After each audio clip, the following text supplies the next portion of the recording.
My name is Grantham. I'm a performance enhancement specialist. I work with a range of national governing bodies and sports, as well as individual athletes.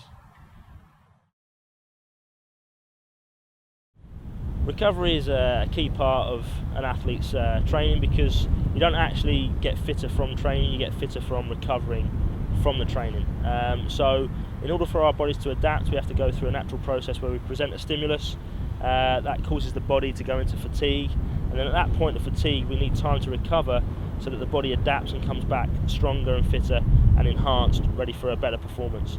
So recovery really is actually the crucial part of an athlete's training, and it's often overlooked.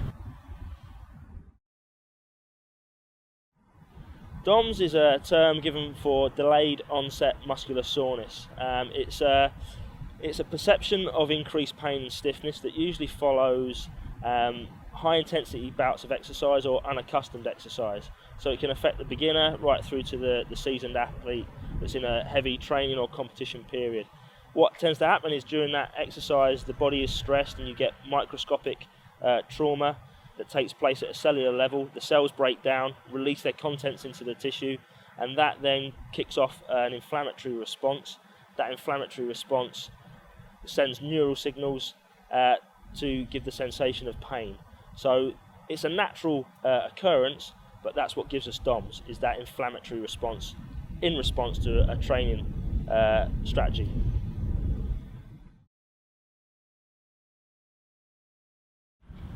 In order to reduce delayed onset muscular soreness, or DOMS, post-training or competition, the first thing that we'd look at is initially refueling and rehydrating, so that's absolutely crucial.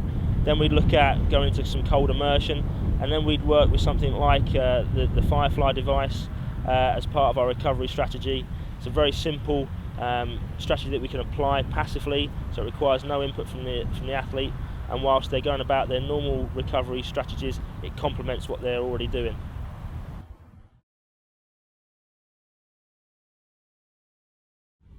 Working as a performance enhancement specialist with a range of sports and athletes leading up to London 2012 last year, we used Firefly primarily during heavy competition phases as an immediate source of recovery. So coming straight off of court or straight off the practice hall, put the Firefly device on.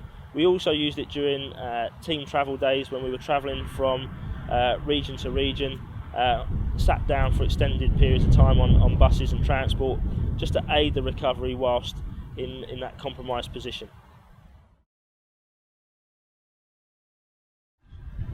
So the athletes that I worked with wore the Firefly devices for anywhere between 2 and 4 hours, up to 4 hours, as part of their overall recovery strategy. The athletes that I worked with tended to use the Firefly devices immediately after practice or competition. So we would, straight from coming off court or from another activity, put the Firefly device on and get that working as soon as possible. In my experience as a performance enhancement specialist, the key thing for using the Firefly device is it sits right in the centre of the recovery cycle. 3 key elements for the recovery cycle being sleep, nutrition and hydration, and body management. So these are all activities that I would suggest athletes take part in as part of their recovery process, and by using the Firefly, which is a non-invasive, passive form of recovery, it will complement those 3 elements of the recovery cycle. I think any athlete that's taking part in high intensity activity, looking at working in training or competition and pushing their bodies to the limit, I'd absolutely recommend Firefly devices as a useful complementary tool as part of their recovery and regeneration strategy.